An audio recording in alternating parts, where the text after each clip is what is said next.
and welcome back to my kitchen. My name is Bree with Homemade on our Homestead, and today we are going to be making the best sourdough pumpkin banana bread.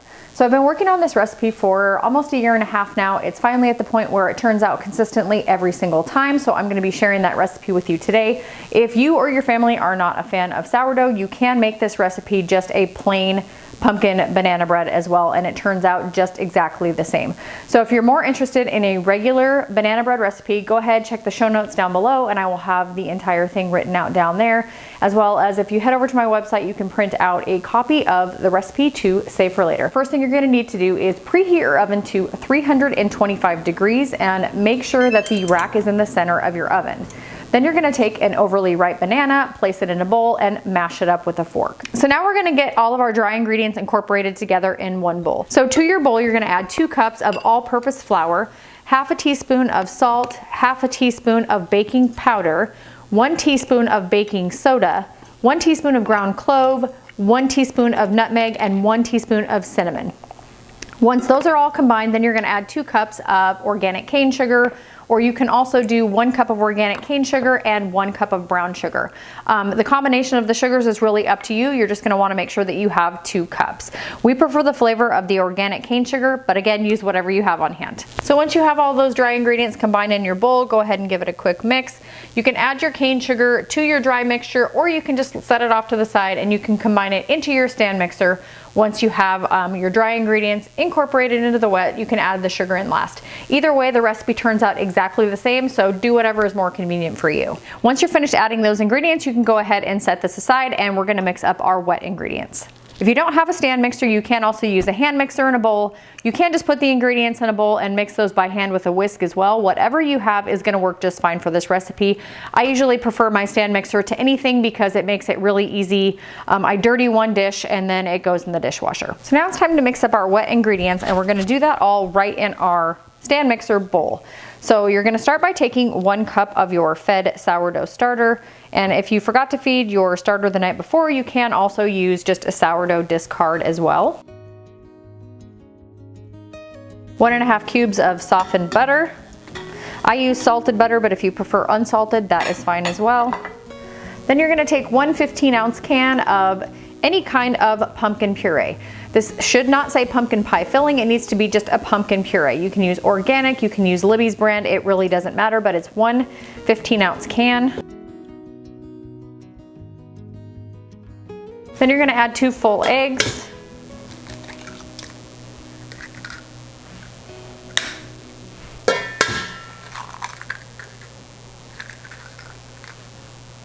Then you're gonna add in a half a teaspoon of vanilla. I make my own vanilla, but store-bought or Madagascar vanilla, either one of those is fine.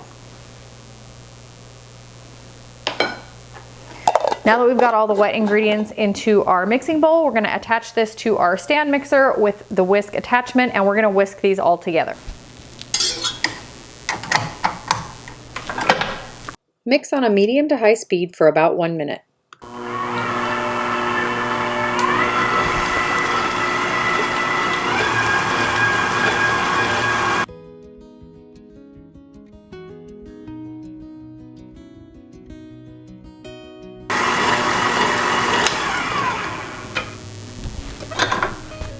So now you should have all of your wet ingredients totally combined in a stand mixer bowl or a regular bowl. You should have your dry ingredients mixed together and set aside. You're also going to need 2 cups of organic cane sugar. Now, if you don't have organic cane sugar, you can use white sugar. That will work just fine. You can also substitute maple syrup and or honey. But if you are going to use either one of those things, you're only gonna use 1 cup instead of 2. So go ahead, add your dry ingredients into your stand mixer, and let's get this mixed up.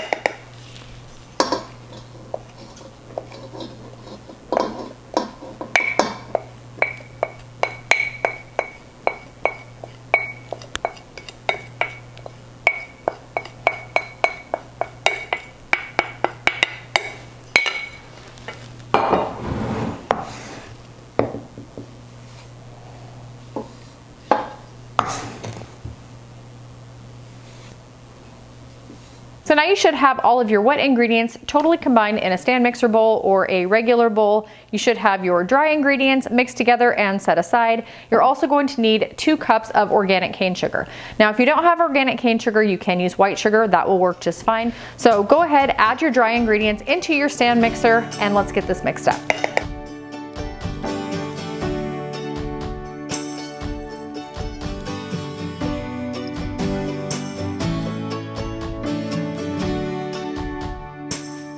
Now that we have all of our ingredients combined together in our stand mixer bowl, it's time to go ahead and give this a mix. So usually during the mixing process, I do stop it once. I scrape down the side of the bowl with a spatula just to make sure that there's nothing left behind that doesn't get fully incorporated. So go ahead, turn on your mixer to a medium setting until everything looks combined.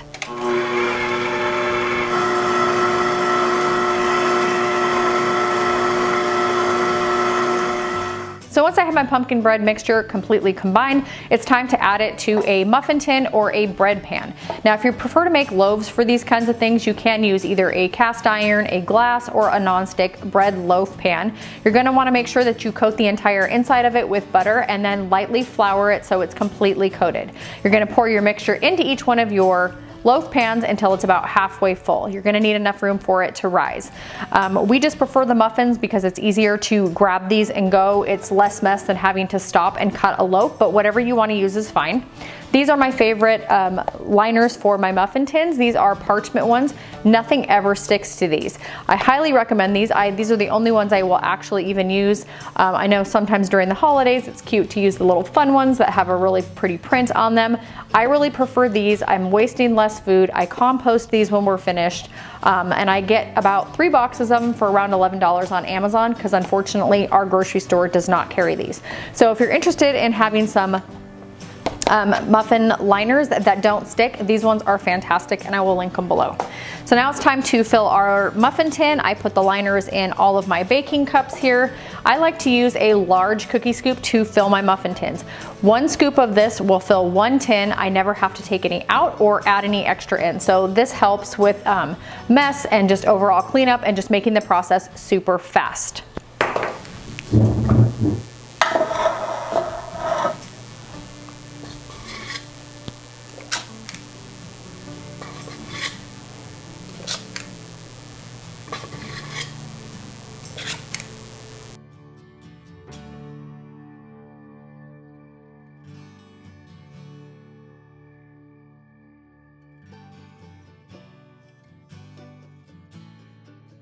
So now we have our muffin tin completely filled up with our mixture. It's time to pop this into our preheated 325-degree oven with the rack in the center of your oven.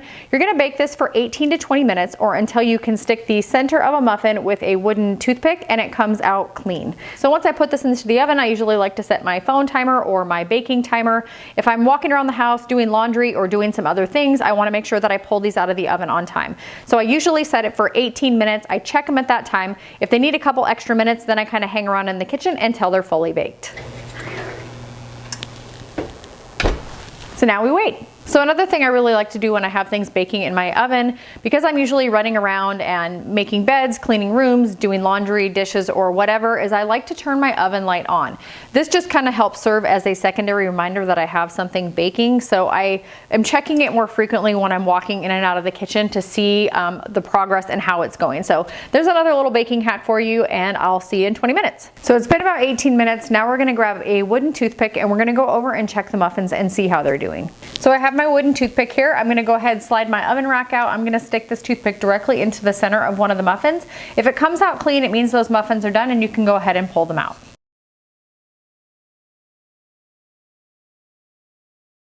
This toothpick came out totally clean, so I'm gonna pull these from the oven right now.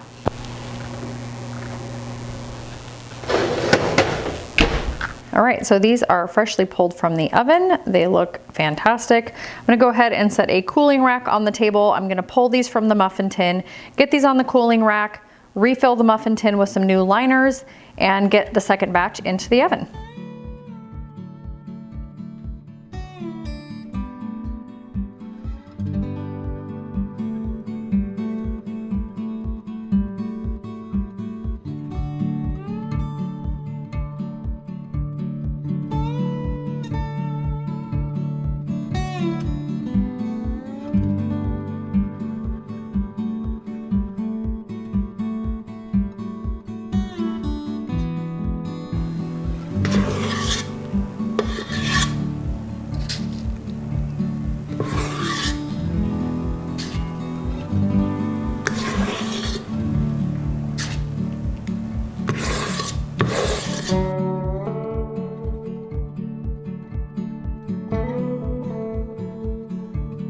So as you can see, the recipe yields about 24 medium-sized muffins. You can always cut the recipe in half. You can also double it. It really depends on how big of a crowd you're making these for. These work really great to make ahead and put in the freezer and take out a couple at a time. So the second batch of muffins has been in the oven baking for about 20 minutes. I'm gonna pull the rack out, give one of the muffins a check, and see if I can pull them all from the oven.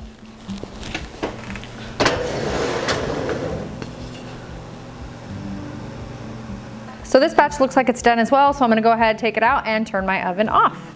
I love baking this time of year. The house smells so good. So I'm gonna remove these from the muffin tin, get them on the cooling rack, and we are officially done baking for the day. So I hope you guys will give this recipe a try. Let me know in the comment section down below if you do, or you can head over to my website. You can also leave a comment over there. Make sure you print out a copy of your recipe. So another fun little gift that I wanna share with you guys that you guys can do during the holidays that is super inexpensive and really easy to put together would be to purchase a whole bunch of boxes of these parchment baking cups on Amazon. Grab some extra cans of the organic pumpkin puree at your Trader Joe's or PCC market, and then mix all of your dry ingredients in a mason jar. So here I have the 2 cups of organic cane sugar and the rest of the dry ingredients on the top. I put a piece of parchment in there. I'm gonna write on the top of it, tie it with a piece of twine, put it with a copy of the recipe card so they can easily whip up a batch of this really awesome pumpkin banana bread anytime they want to. So again, you can make this recipe non-sourdough. So all the dry ingredients, some baking cups, a can of the pumpkin puree, a copy of the recipe card, and a little basket for the holidays would make a great gift.